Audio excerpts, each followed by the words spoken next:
Oh, indoor air pollution, section one, indoor air pollution, kind of general topics. So, indoor air pollution is a huge problem in the developing world.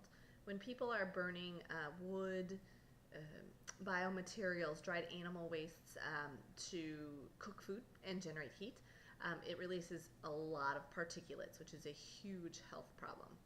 Indoor air pollution is a huge issue in the developed world as well. We spend a lot more time indoors than outdoors, so indoor air pollution is much more harmful to our health than outdoor air pollution in general. In fact, it's so harmful that the EPA puts indoor air pollution number one, here it is, number one, on a list of cancer risk. The good news about that is indoor air pollution is something you can actually do something about. The four biggest harmful indoor air pollutants, according to the EPA, is ETS.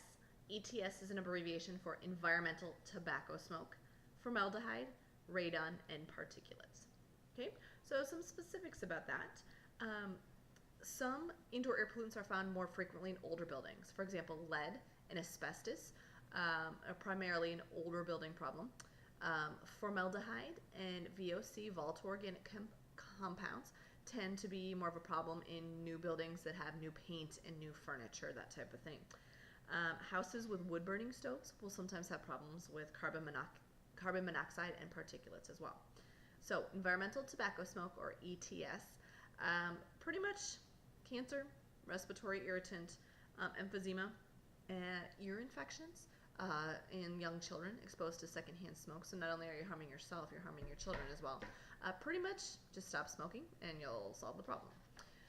Formaldehyde. Formaldehyde is found in furniture stuffing, in carpets, in particle board furniture, including a lot of cabinets, that type of thing. It's a severe irritant to the eyes, the nose. It'll make you dizzy. It can cause lung cancer and impaired breathing. Improved ventilation is a big thing. So if you get brand new carpet, open your windows, run your fan for a couple days. Some of that formaldehyde will kind of get out. That new car smell, it's like, yay, smells like success. I have a new car. That's actually formaldehyde. I would not really recommend buying new car smell air fresheners. There's been some debate on exactly what's in there. My guess is some formaldehyde. That's that new car smell. I wouldn't recommend buying those. Radon. Radon 222 is a radioactive gas. It's colorless, it's odorless. You will have no idea it's in your house. You're just going to get lung cancer. That's what radon does to you. It's a radioactive gas. It is formed from the decay of uranium-238 in rocks and bedrock, and it gets into homes through cracks in people's basements and foundations. We're really lucky in this area. We do not have problems with radon because we don't have that type of granite in our bedrock. We've got limestone. But many areas of the country in the U.S. do have radon problems. You can get a really simple home test for radon, and it'll tell you if you've got radon or not. If you do have radon, they have home radon removal systems that will basically exchange the air in your basement or by your foundation for fresh air to just remove the radon, because you can't get it out of your bedrock. The only thing you can do is keep it out of your home. So lead and asbestos. Lead is found in paint, older paint manufactured before 1978. It gets into the air when your paint starts to break down and you get paint chips and stuff and little paint particulates in your house. Asbestos is a very effective fire retardant, so it was used on a lot of beams and skyscrapers to prevent them from like melting when there's a fire. It was used in old science labs. Any high school built really early 70s or before had asbestos, probably because it'll stop fires. Asbestos causes lung cancer and respiratory issues. Airborne lead particulates cause impaired mental and physical development, impaired learning in children, headaches, seizures, birth defects for lead paint.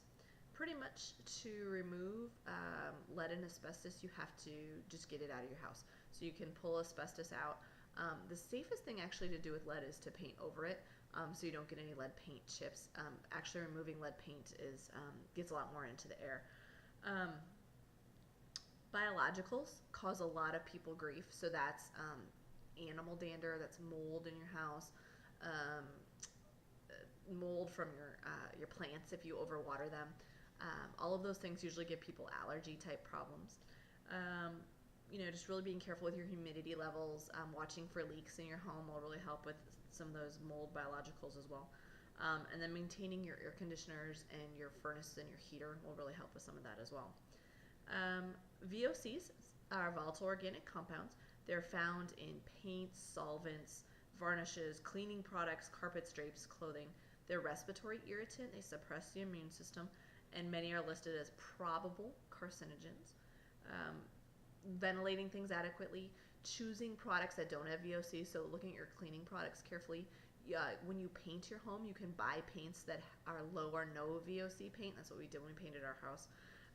All of those can reduce your exposure to those volatile organic compounds. Section 3, sick building syndrome.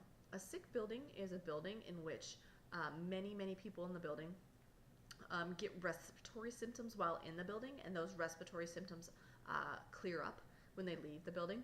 Every year, when we talk about this in APE, students are like, oh, Westwood, sick building syndrome. I always have a headache when I'm at school, and it goes away when I'm gone. Not always. You have to have a lot of people in the building have these respiratory symptoms, but it's possible in older buildings. The EPA estimates about 1/5 of the buildings in the United States, the big commercial buildings, schools included, can be counted as sick building syndrome.